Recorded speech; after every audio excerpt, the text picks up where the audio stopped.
እያንዳንዱ ሰው እግዚአብሔር ካንተ ጋር እንዳለ ሰምተናል እያለ በጥቂት ቀን በቅርብ ቀን 10 ሰው የጨርቁን ጫፍ እያያዘ ወደዚህ ቤት ይመጣል። ተረት አይደለም፣ የእግዚአብሔር ቃል ኪዳን ነው። ምን አልኩኝ? ተረት አይደለም፣ የእግዚአብሔር ቃል ኪዳን። ያው ምን የሚሆን የሚፈጸም የእግዚአብሔር ቃል ኪዳን።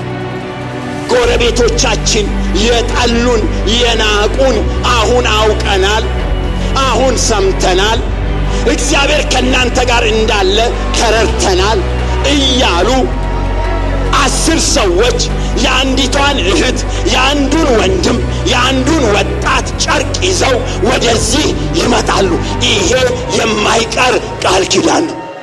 እዚህ ለአውሬው 666 ሊታተምባቸው ቺፕስ በቆዳቸው ሊቀበር እዚሁ ቀሩ። ጥርስና ማፋጨት ሊሆን በኋላ የገሃነመ እሳት ልጆች ለመሆን እዚህ የነበሩ ሲዘምሩ የነበሩ ከአምስቱ ጋር ተጽፈው የነበሩ ገብቷችኋል?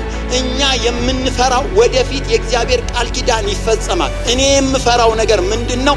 የሚመጣው መልካሙ ቃል ኪዳን በሕይወቴ ይፈጸም እንጂ ክፉ ቃል ኪዳን ስለ ክፉ የተጻፈው እኔ ጋር አይምጣ። ይሄንን ነው መጸለይ ያለብን። ቃል ኪዳኑ ግን ክፉም ይፈጸማል፣ መልካሙም ይፈጸማል። 666 ታትሞብን የአውሬ መጫወቻ ለመሆን እዚህ ለመቅረት አይደለም። የተነገረው መልካም ትንቢት ይፈጸምልን። የተነገረ መጥፎ ትንቢት በእኛ ላይ አይፈጸም። ለአምስቶቹ ጎበዛዝት የተጻፈው እንጂ ለሰነፎቹ የተጻፈው በጭራሽ። ልንገራችሁ እስቲ እጃችሁን ወደ ላይ ከፍ አድርጋችሁ ለሰነፎቹ የተጻፈው ትንቢት ከዛሬ ጀምሮ በሕይወቴ አይፈጸም በሉት። ግድ የላችሁም። ለሰነፎቹ የተጻፈው ትንቢት በእኔ ላይ አይፈጸም። ቆዩኝ እስቲ ልጠይቃችሁ፣ ለሰነፎቹ የተጻፈው ትንቢት መፈጸሙ ይቀራል ወይ?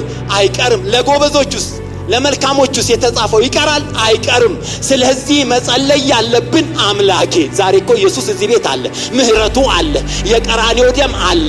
አምላኬ ለሰነፎቹ የተጻፈው ሳይሆን ለመልካሞቹ የተጻፈው፣ ለሚሄዱት የተጻፈው፣ ለሚነጠቁት የተጻፈው፣ ካንተ ጋር ራት ለሚበሉት የተጻፈው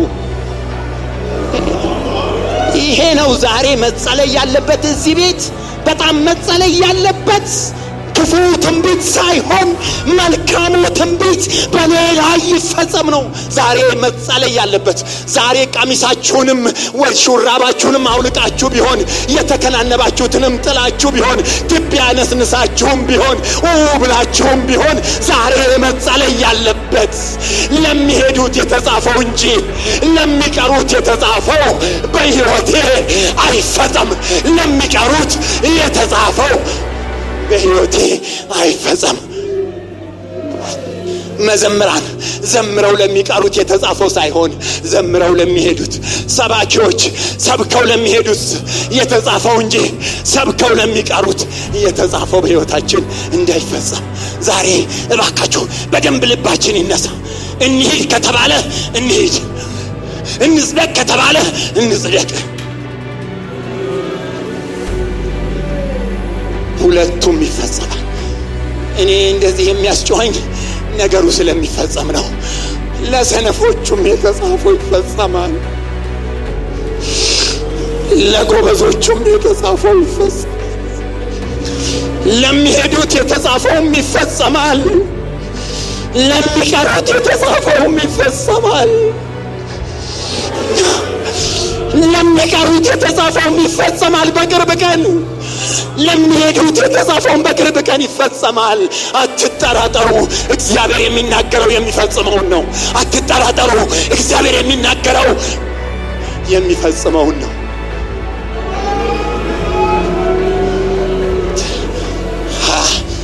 ነገሩ ከባድ ሊሆን ይችላል፣ ግን መጸለይ ካለበት ዛሬ ይጸለይ። ቀን ሳለ ይጸለይ፣ ፍርድ ሳይመጣ ይጸለይ።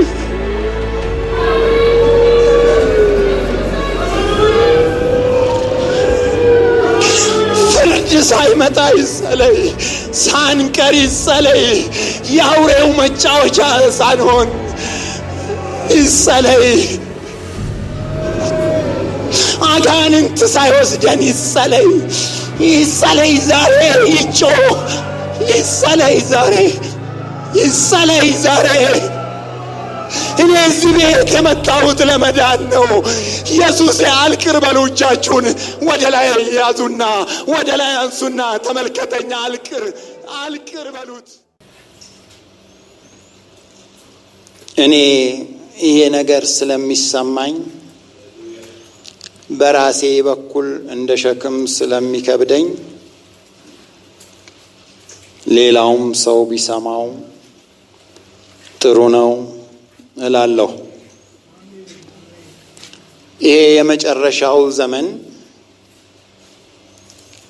ስለሱ ብንናገርለት ጥሩ ነው ማለት እንደሱን የሚመስል ወደሱ የሚያስጠጋ ነገር ወደ ልባችን እግዚአብሔር ቢያመጣና እንደዛ አይነት ንግግር ሐሳብ ብናስብ ብንናገር ጥሩ ነው። እንደምታውቁት በዓለም ላይ አንድ ወሬ ሲመጣ እንዴት ስለዛ ስለመጣው ወሬ እንደሚነገር ታውቃላችሁ። አሁን በእኛም ዘመን በዚህ ቤተ ክርስቲያን የኢየሱስ ክርስቶስ መምጫ፣ የዓለም ፍጻሜ፣ ወደፊት ብዙ የሚደረጉ ነገሮች በቤተ ክርስቲያን እየቀረቡ ስለሆነ ስለ እነሱ ማሰብ፣ ስለ እሱ ነገር መዘጋጀት፣ እነሱን ማውጣትና ማውረድ በጣም ያስፈልጋል። ለምን? የሱ ፓርት የሱ አካል ነንና። በቅንፍ 28 ላይ ዳዊት መዝሙር በቅንፍ 28 እንደዚህ የሚል ቃል አለ።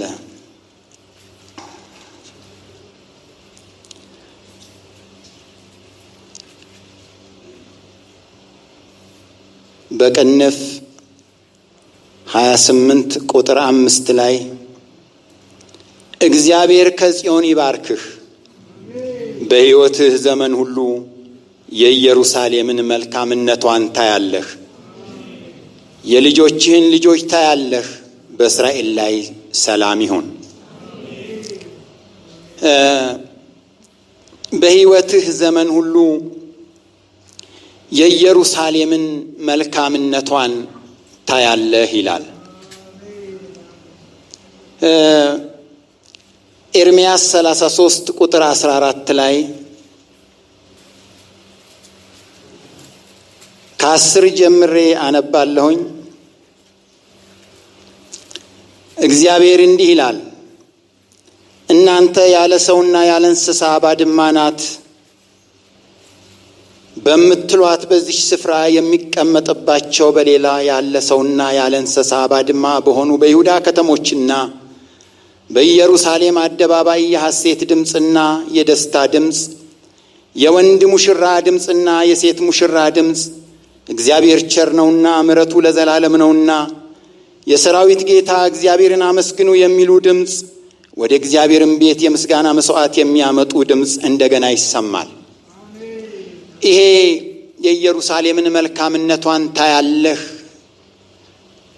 ብሎ ቃል የገባው ስለዚህ ወደ ቤተ ክርስቲያን ማለት ወደዚች ጽዮን ወደ ኢየሩሳሌም በአዲስ ኪዳን ወደ ቤተ ክርስቲያን ወደምትባለው ገና ብዙ ነገሮች እንደሚሆኑ፣ ብዙ ቃል ኪዳኖች እንደሚፈጸሙ፣ ገና የተነገረ ግን ያላየችውን ነገር እንደምታይ መጽሐፍ ቅዱስ ይናገራል። እንደ ርዕስ እግዚአብሔር ለመልካም የተናገረውን የሚደርስለት ትውልድ ነው የምለው። እግዚአብሔር ለመልካም የተናገረው የሚደርስለት ትውልድ። እግዚአብሔር ለመልካም ብዙ ነገሮች ተናግሯል። ይሄንን የሚያይ ይሄ የሚደርስለት እንደገና እግዚአብሔር በሱ ተጠቅሞ ይሄንን መልካም ነገርም በቤተ ክርስቲያን የሚሰራ ትውልድ ይመጣል ነው የሚለው መጽሐፉ። ብዙ ቃል ኪዳኖችን ከእግዚአብሔር ቃል እናያለን። በዘፍጥረት ምዕራፍ 17 ላይ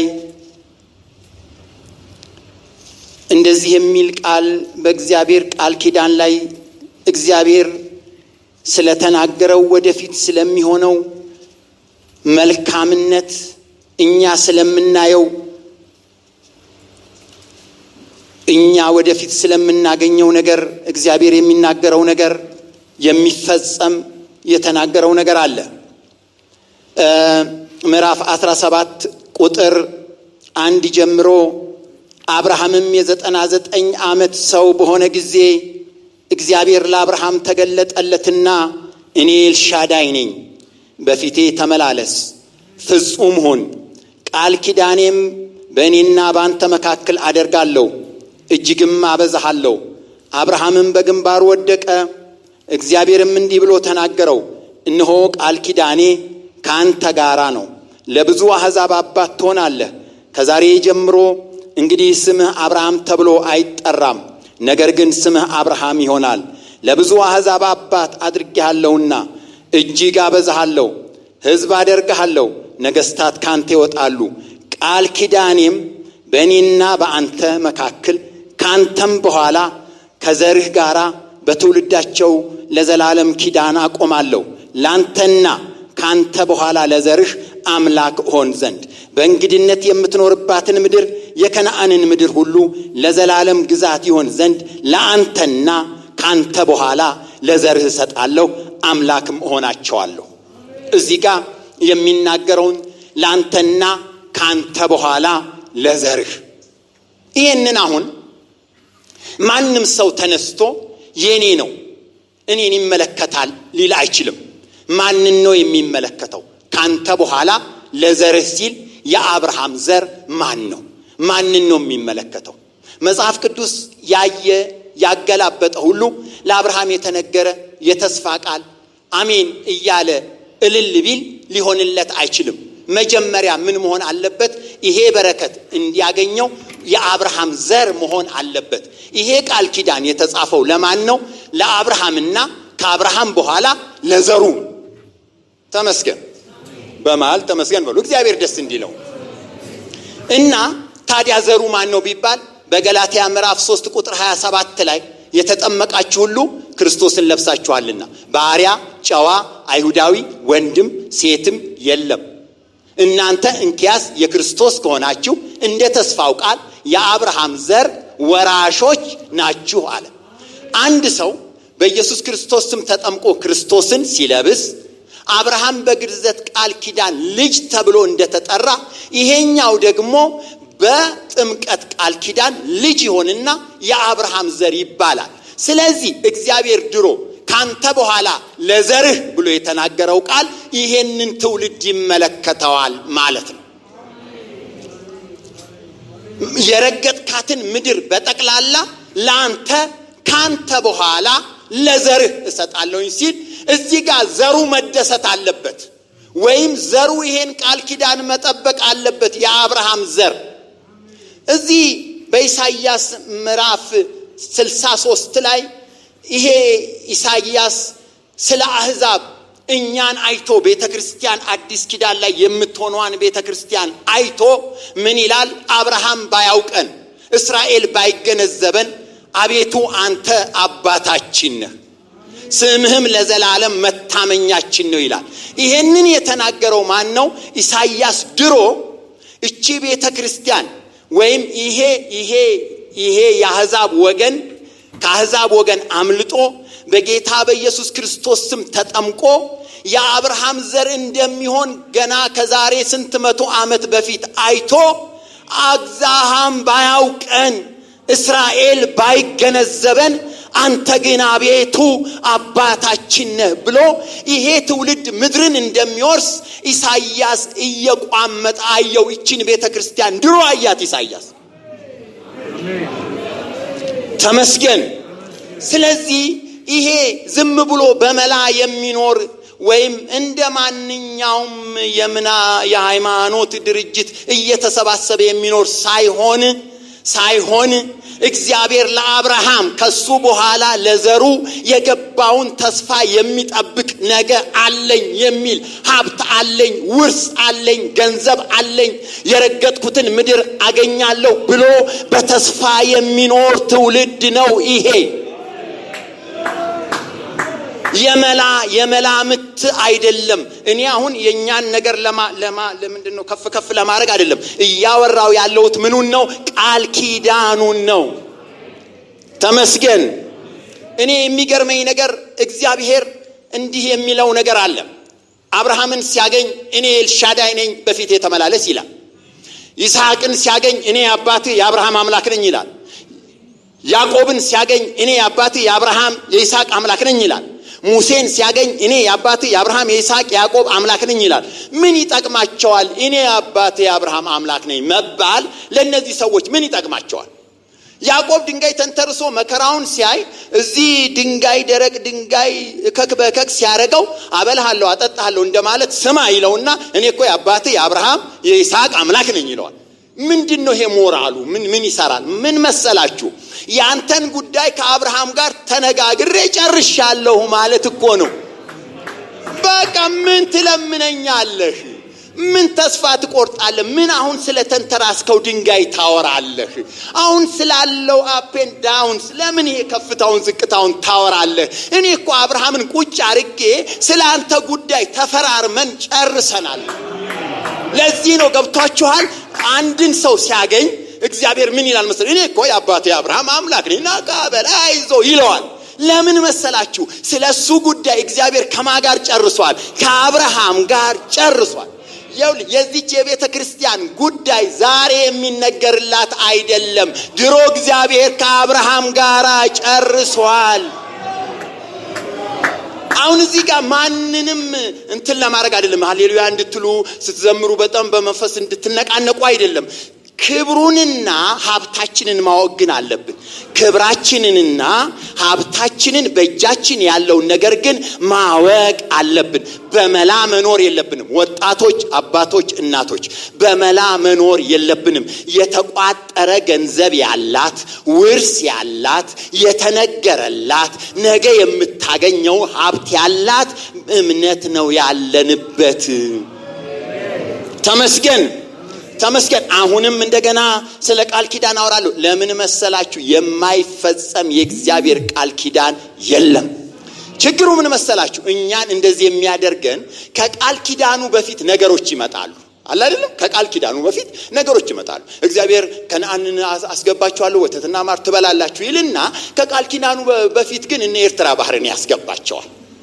ችግሩ ይሄ ነው። ሰው ከዛ የኤርትራ ባህርን ሲያይና ማስፈራሪያ ሲገጥመው ከነዓንን ርስት ያረግና እዛው ጋር ይንጎዳጎዳል። ወይኔ አለቅን ጠፋን ምናምን ይላል። ቃል ኪዳኑ ግን የት ነው? ከነዓን ነው። መሀል ላይ ግን ይገባሉ። እነ ኬጢያውያን ይገባሉ፣ እነ ኤርትራ ባህር ይገባሉ፣ እነ ሲና በረሃ ይገባሉ፣ እነ ውሃ ጥም እነ ማራ ውሃ ይገባሉ። ከዛ በኋላ ውንብድብድ ያረጋሉ። ወደ ግብፅ እንመለስ ምን ተስፋ አለን ምናምን ያሰኛሉ እንጂ እንደምንም ወደ ማዶ ብታይ እንደምንም ወደ ማዶ ብናይ ቃል ኪዳኑ የሚፈጸም ነው። ዘሆል እነዚህ ነገሮች ምንድናቸው? መድረሻ መንገድ ናቸው። ጠቅላላ መድረሻ መንገድ ናቸው። አገሩ ግን የት ነው? እዛ ከነዓን። ይሄ ነው። ገብቷችኋል? እኛን ተስፋ ያስቆረጠ እንደዚህ ድክምክም ከሌሎች ምን ልዩነት አለን? ምንድነው ትርፋችን ምናምን የምንለው በማህል የገቡትን ነገሮች ስናይ ነው። ማህሉን ግን ጨፍነን የወደፊቱን ብናይ የእግዚአብሔር ቃል ኪዳን ሁሉም የሚፈጸም። እሺ ጌታ ኢየሱስ ክርስቶስ ይባረክ። አሁንም ጌታ ኢየሱስ ክርስቶስን የጌታ ኢየሱስ ክርስቶስን ቃል አንዳንድ እያየን እንሄዳለን። ምንድነው ያልኳችሁ? እግዚአብሔር ለመልካም የተናገረው የሚደርስለት ትውልድ። አሁን እግዚአብሔር ለመልካም የተናገረው ብዙ ነገር አለ፣ ይፈጸማል። እኔ ግን በግል የምፈልገው ወይም የምጸልየው ምንድነው? ለመልካም የተነገረው አይለፈኝ። እኔም ለዛ ለመልካም ለተነገረው ነገር ሰራተኛ ልሁን። ዓይኔ ይህ ለመልካም የተናገረውን አይለፈኝ በኃጢአቴ ምክንያት በሌላ በልዩ ልዩ ተስፋ መቁረጦች ምክንያት የተነገረው የተስፋ ቃል አይለፈኝ ብዬ ነው እዚህ ጋር የቆምኩት። እናንተም ትንሽ ቆይተን በመነጋገረው ነገር እንዲህ አይነት ልብ ከተሰማችሁ አምላኬ የተስፋውን ቃል ከሚያዩ ሰዎች ተርታ አድርገኝ ብላችሁ ትጸልያላችሁ። ይሄ ሲሪየስ ነገር ነው ማለት ትንሽ ከበድ ያለ ነገር ነው። ጌታ ኢየሱስ ክርስቶስ ይባረክ። አሁንም ስለ አብርሃም ጋር የተነገረውን ቃል አሁንም እናገራለሁኝ። ትንሽ ሰፋ አርጌ ለማየት ሞክራለሁ። እናንተም ጊዜና ጆሮ ስጡኝ። እግዚአብሔር ይባርካችሁ። ምዕራፍ 13 ቁጥር 14 ዘፍጥረት ላይ ሎጥ ከተለየው በኋላ እግዚአብሔር አብርሃምን አለው፣ ዓይንህን አንሳና አንተ ካለህበት ስፍራ ወደ ሰሜንና ወደ ደቡብ፣ ወደ ምስራቅና ወደ ምዕራብ እይ። የምታያትን ምድር ሁሉ ላንተና ለዘርህ። እባካችሁ ዘር ሲባል እልል በሉ።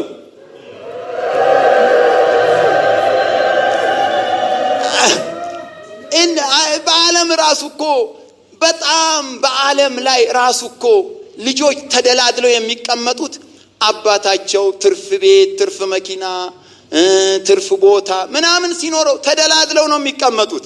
ሰውየው ሲሞት ይሄ ሁሉ የኔ ነው ብለው ቁጭ ብለው ይደለድላሉ። አቤት ፋዘር ያችኛዋን መኪና በሰጠኝ አቦ ለማመጣው እያሉ ጸባይ ያሳምራሉ። ጸባይ ያሳምሩ እስቲ። እግዚአብሔር የሚናዘዝልን መሬት አለ፣ የሚናዘዝልን ትልቅ ነገር አለ። ጸባይ ያሳምር፣ ታዘዝ፣ ጸልይ እና እንደዛ ተስፋ እናድርግ። እግዚአብሔር እጅ ያለ ሀብት አለ። ለማ የተጠበቀ ለአብርሃምና ከሱ በኋላ ለዘሩ። በጣም እኮ ነው ዘሩ ሲል ማንንም አትጥራ። ዘሩ ሲል የደመቀች ልጅ ስለሆንሽ በቃ ደመቀች ጋር አትወሰኝ። እኔም የከበደ ልጅ ስለሆንኩ ከበደ ጋር አትወሰን። ወደ ኋላ ሂድ። ያንተ ዘር አብርሃም ነው። ያንተ አባት አብርሃም ነው ማለት ትንሽ ወደ ኋላ መሄድ ይጠይቃል። አንዳንድ ጊዜ ሰፈራማ እንሆናለን። እዚህ ሰፈራማ አትሁን። ጠጋ በል ወደ እግዚአብሔር። ትንሽ ራቅ። ለምን ዘሩ ሲባል መቁነጥነጥ አለብህ። ዘሩ ሲባል የሆነ አባቴ እኮ ይሄ ነገር አመጣ ገዛ ሲባል የኔ ነው ብለን እንደምንለው እግዚአብሔር ሰፈር ያለ ሀብትንም የኔ ነው የማለት ነገር መምጣት አለበት። ማለት እንደማንኛውም ድንዛዜ መኖር የለበትም። ዛሬ ራቁትነት አለ፣ ረሃብ አለ፣ አለመመቸት አለ፣ ብዙ ነገር አለ። ግን ሂድ ለአብርሃም ወደ ማለው ወደ ተስፋው ቃል ትንሽ ሄድ። ወደ ኋላ የሚናገረውን እንስማ። ሎጥ ከተለየው በኋላ እግዚአብሔር አብርሃምን አለው፣ ዓይንህን አንሳና አንተ ካለህበት ስፍራ ወደ ሰሜንና ወደ ደቡብ፣ ወደ ምስራቅና ወደ ምዕራብ እይ። የምታያትን ምድር ሁሉ ለአንተና ለዘርህ ለዘላለም እሰጣለሁና ዘርህንም እንደ ምድር አሸዋ አደርጋለሁ። የምድር አሸዋ ይቆጥር ዘንድ የሚችል ሰው ቢኖር ዘርህ ደግሞ ይቆጠራል። ተነሳ፣ በምድር በርዝመቷ በስፋቷም ሂድ፣ እርሷን ለአንተ እሰጣለሁና። አብርሃምም ድንኳኑን ነቀለ፣ መጥቶም በኬብሮን ባለው በመምሪያ አድባር ዛፍ ተቀመጠ። በዚያም ለእግዚአብሔር መሠዊያ ሠራ። ዛሬ እግዚአብሔር ይሰዋለት። ስለሚፈጽመው ቃል ኪዳን እግዚአብሔር ይሰዋለት። ግድ የላችሁም፣ ቃል ኪዳኑን እናንብብ፣ በደንብ እንጥገበው፣ እንመነው። እግዚአብሔር ማን ያውቃል ዛሬ ለእያንዳንዳችን በቃ ይሄን እሰጥሃለሁ ብሎ ለልባችን የሚናገርበት ቀን ሊሆን ይችላል። ግድ የላችሁም።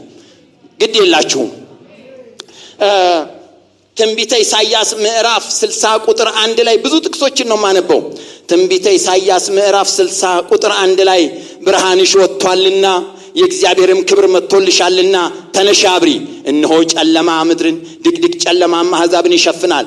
ነገር ግን በአንቺ ላይ እግዚአብሔር ይወጣል፣ ክብሩ ባንቺ ላይ ይታያል። አሕዛብ ወደ ብርሃንሽ፣ ነገሥታትም ወደ መውጫሽ ጸዳል ይመጣሉ። ዓይኖችሽን አንስተሽ በዙሪያሽ ተመልከቺ። እነዚህ ሁሉ ተሰብስበው ወደ አንቺ ይመጣሉ። ወንዶች ልጆች ከሩቅ ይመጣሉ፣ ሴቶች ልጆችንም በጫንቃ ላይ ይሸከሟቸዋል። በዚያን ጊዜ ባህሩ በረከት ወደ አንቺ ስለሚመለስ፣ የአሕዛብን ብልጥግና ወደ አንቺ ስለሚመጣ አይተሽ ደስ ይልሻል፣ ልብሽም ይደነቃል ይሰፋማል።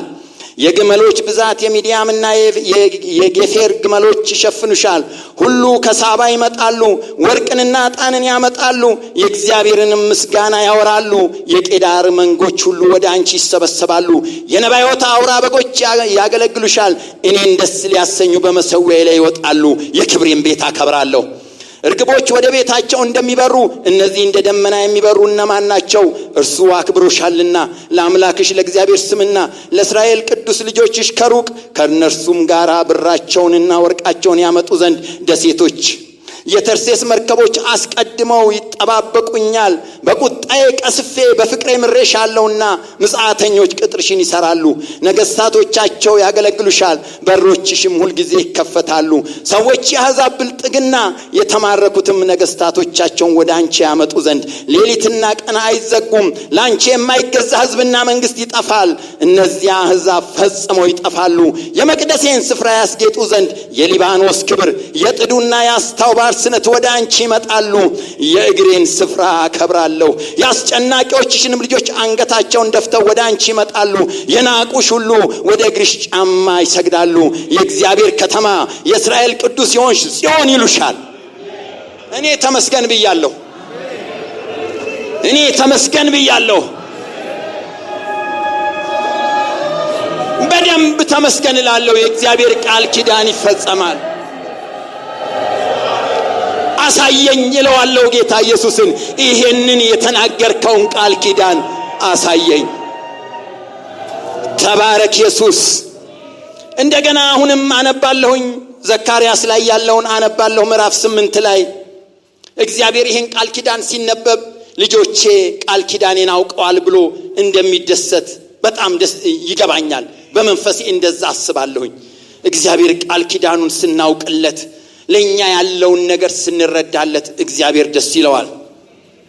ምዕራፍ 8 ቁጥር 20 ላይ የሰራዊት ጌታ እግዚአብሔር እንዲህ ይላል፣ በብዙ ከተሞች የሚቀመጡ አሕዛብ ገና ይመጣሉ። በአንዲት ከተማ የሚኖሩ ሰዎች እግዚአብሔርን እንለምን ዘንድ፣ የሰራዊት ጌታ እግዚአብሔርን እንፈልግ ዘንድ ኑ እንሂድ፣ እኔም እሄዳለሁ እያሉ ወደ ሌላ ከተማ ይሄዳሉ። ብዙ ወገኖችና ኃይለኞች አሕዛብ ለኢየሩሳሌም የሰራዊት ጌታ እግዚአብሔርን ይፈልጉ ዘንድ የእግዚአብሔርን የሚለምኑ ዘንድ ይመጣሉ። የሰራዊት ጌታ እግዚአብሔር እንዲህ ይላል፣ በዚያ ዘመን ከአሕዛብ ቋንቋ ሁሉ 10 ሰዎች የአንዱን አይሁዳዊ ሰው ልብስ ዘርፍ ይዘው እግዚአብሔር ካንተ ጋር እንዳለ ሰምተናልና ካንተ ጋር እንሂድ ይላሉ። አይቀርም። እያንዳንዱ ሰው እግዚአብሔር ካንተ ጋር እንዳለ ሰምተናል እያለ በጥቂት ቀን በቅርብ ቀን 10 ሰው የጨርቁን ጫፍ እያያዘ ወደዚህ ቤት ይመጣል። ተረት አይደለም፣ የእግዚአብሔር ቃል ኪዳን ነው። ምን አልኩኝ? ተረት አይደለም፣ የእግዚአብሔር ቃል ኪዳን። ያው ምን የሚሆን የሚፈጸም የእግዚአብሔር ቃል ኪዳን። ጎረቤቶቻችን የጠሉን የናቁን አሁን አውቀናል፣ አሁን ሰምተናል፣ እግዚአብሔር ከናንተ ጋር እንዳለ ተረድተናል እያሉ 10 ሰዎች የአንዲቷን እህት፣ የአንዱን ወንድም፣ የአንዱን ወጣት ጨርቅ ይዘው ወደዚህ ይመጣሉ። ይሄ የማይቀር ቃል ኪዳን ነው። ለምን መሰላችሁ? እግዚአብሔር የገባውን ቃል ኪዳን ሰው ማወቅ አለበት። እግዚአብሔር የገባልንን ቃል ኪዳን እኛ ማወቅ አለብን። ቃል ኪዳኑን ስናውቅ እንጓጓለን፣ ከጓጓን እንለምናለን፣ ከለመን ቃል ኪዳኑ ይፈጸማል። ግን ምንም ለነገሩ ስሜት ካልሰጠን ይሄ ቃል አይፈጸምም። እንዲፈጸም ቃሉን እንመነው። ይሄ የእግዚአብሔር ቃል ኪዳን ነው። ሰለሞን እዚህ ጋር ቆሞ የሚነግራችሁ ሳይሆን እግዚአብሔር ስለኔና ስለናንተ የተናገረው የማይናወጥና ማንም ሊነቀንቀው የማይችል ምንም ይምጣ፣ ከፍታም ይምጣ፣ ዝቅታም ይምጣ፣ መወናበድም ይምጣ፣ ሌሎች ነገሮች በመሃል ይግቡ፣ ዞሮ ግን መጨረሻ ላይ ይሄ ቃል ኪዳን ይፈጸማል። ተመስገን በሉ።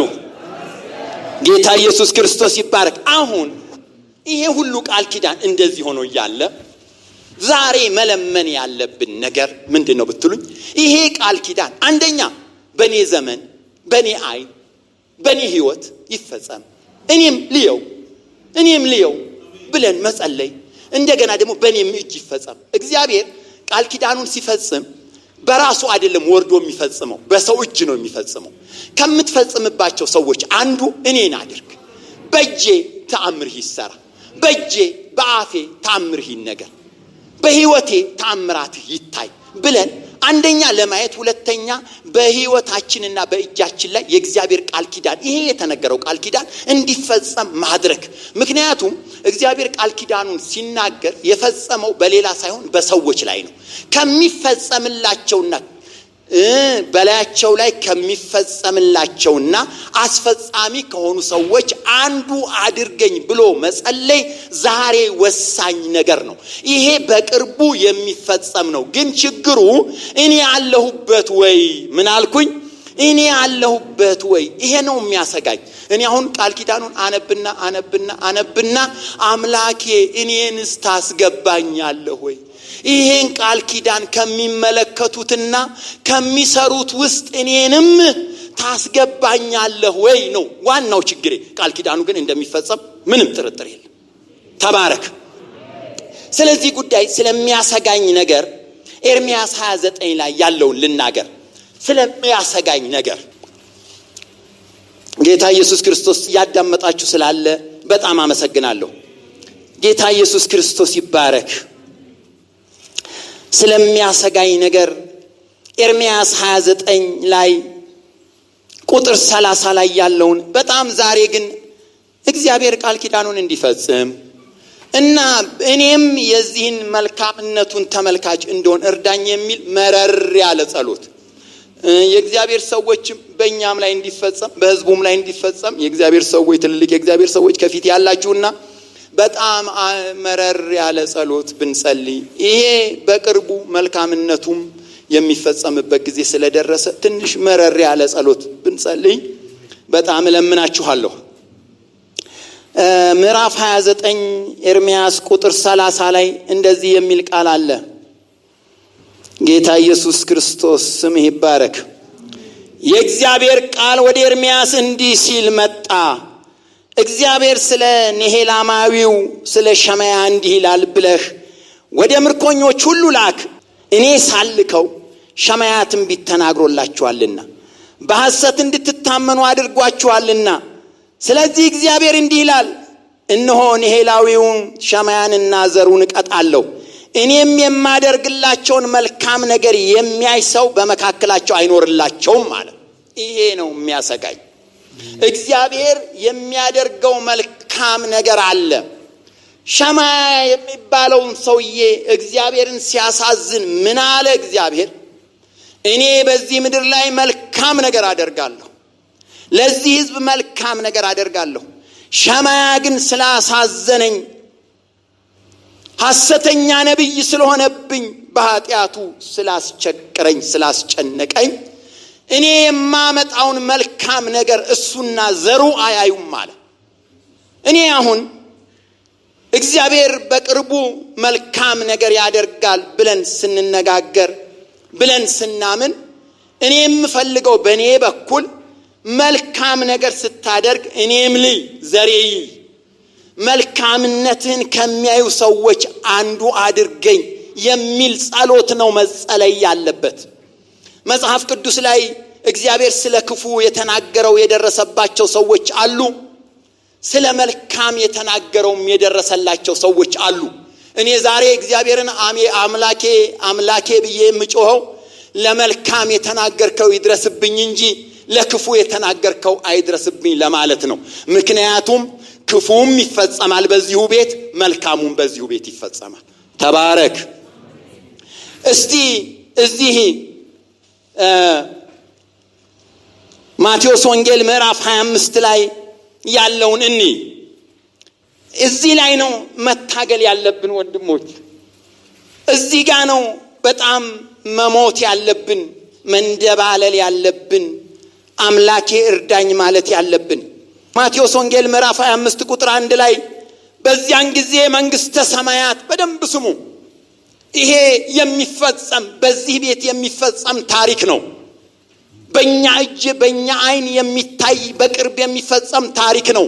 በደንብ ነቃ ብላችሁ ማለት ሐሳባችሁን በደንብ ወደዚህ አድርጋችሁ በደንብ ስሙ።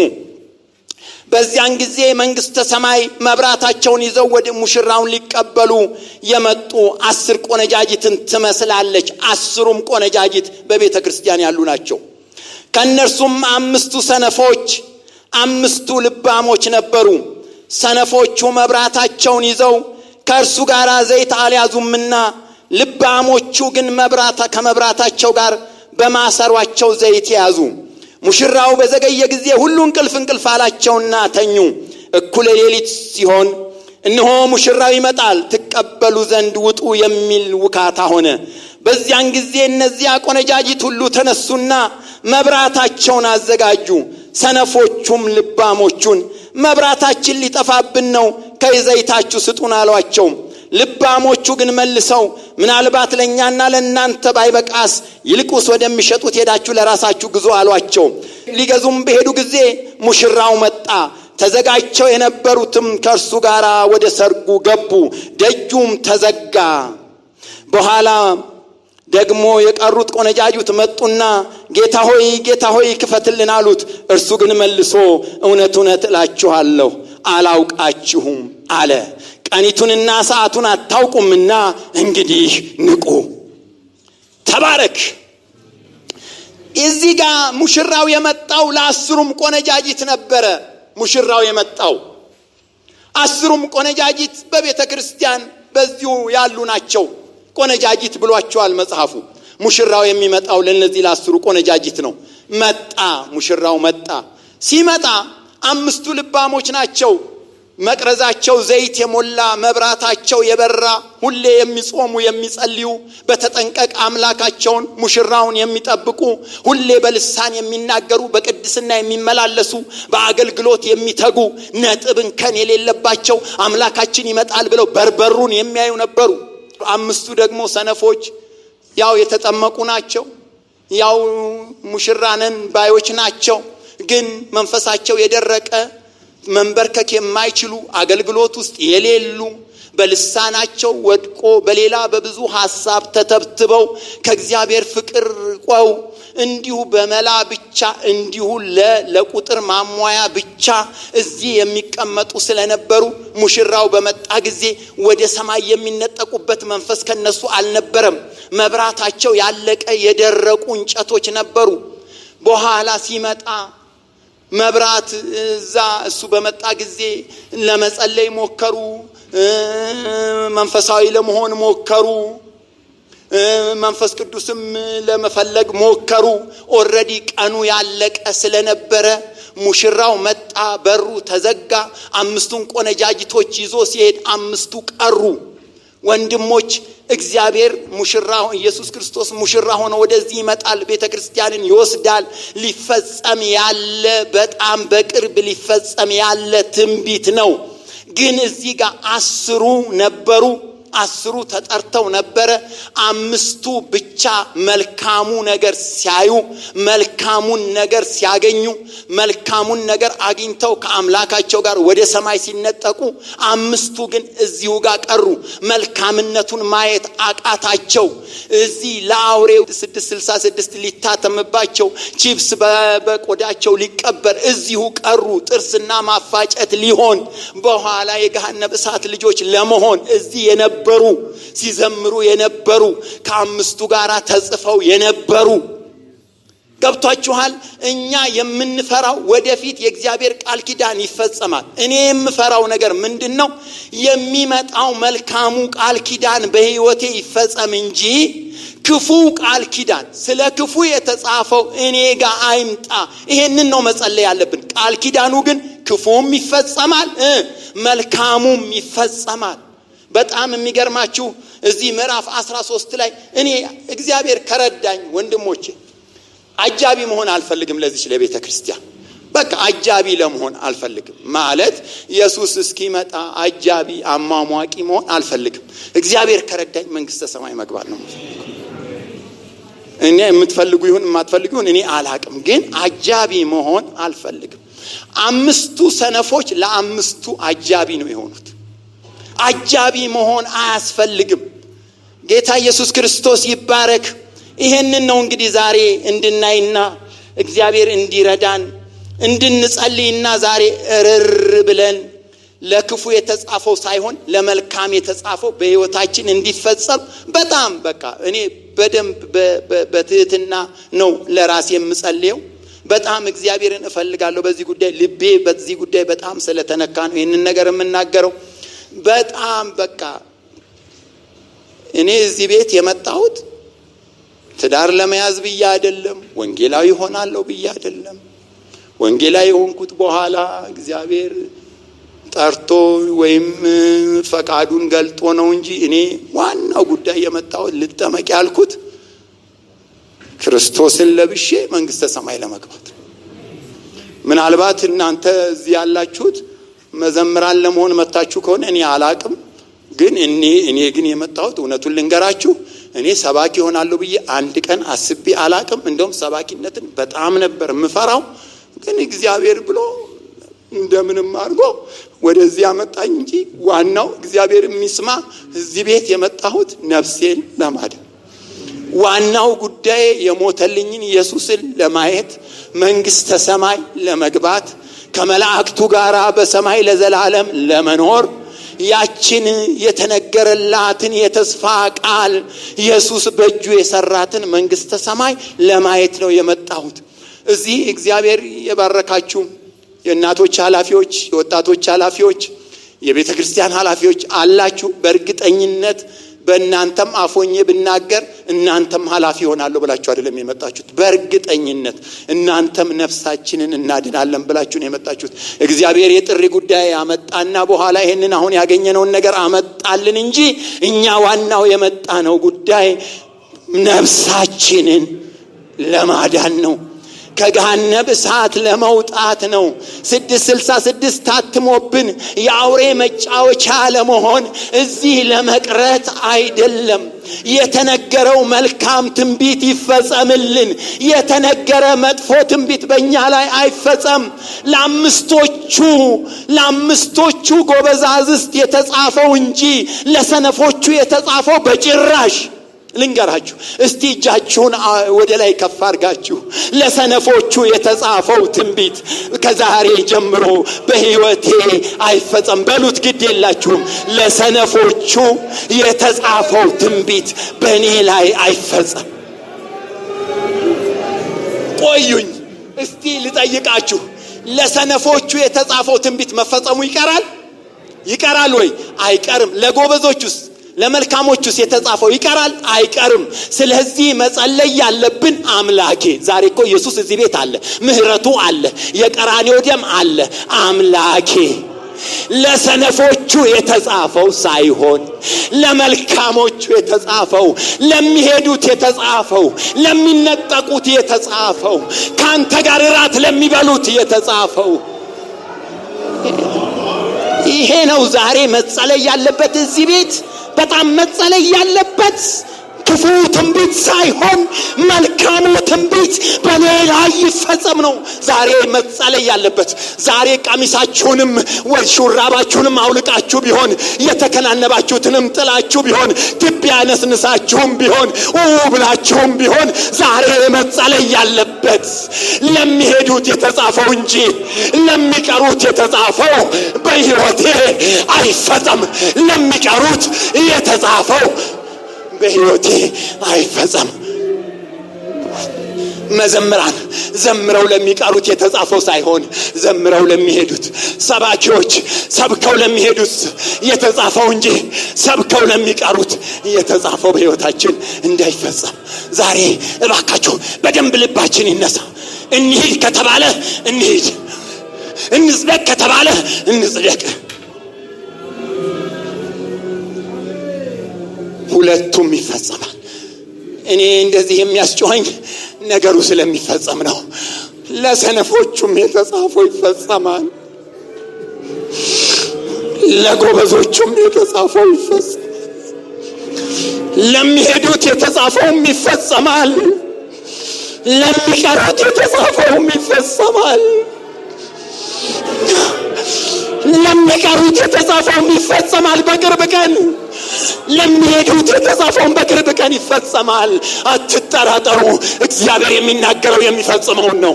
አትጠራጠሩ፣ እግዚአብሔር የሚናገረው የሚፈጽመውን ነው።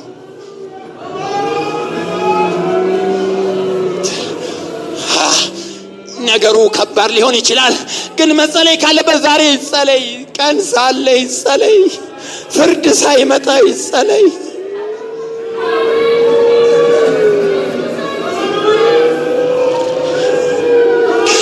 ፍርድ ሳይመጣ ይጸለይ፣ ሳንቀር ይጸለይ። የአውሬው መጫወቻ ሳንሆን ይጸለይ። አጋንንት ሳይወስደን ይጸለይ። ይጸለይ ዛሬ፣ ይጮህ፣ ይጸለይ ዛሬ፣ ይጸለይ ዛሬ። እኔ እዚህ ቤት የመጣሁት ለመዳን ነው። ኢየሱስ አልቅር በሉ። እጃችሁን ወደ ላይ ያዙና ወደ ላይ አንሱና ተመልከተኛ። አልቅር፣ አልቅር በሉት።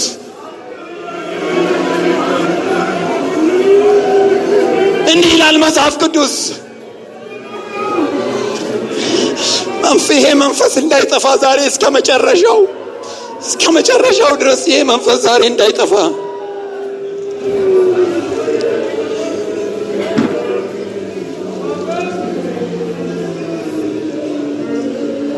ማቴዎስ ላይ እንደዚህ የሚል ቃል አለ። ማቴዎስ 13 ቁጥር 47 ላይ ማቴዎስ 13 ቁጥር 47 በጣም የእግዚአብሔር ሰዎች ፊቴ ስለማይ በጣም ደስ ብሎኛል ዛሬ። እንደው እኔ በጣም ስለከበደኝ የጌታ የኢየሱስ ደም ከንቱ እንዳይቀር በመስቀል ላይ የፈሰሰው ያዘጋጀው መንግሥተ ሰማይ ባዶውን እንዳይቀር የሚገባበት ሰው እንዳይጠፋ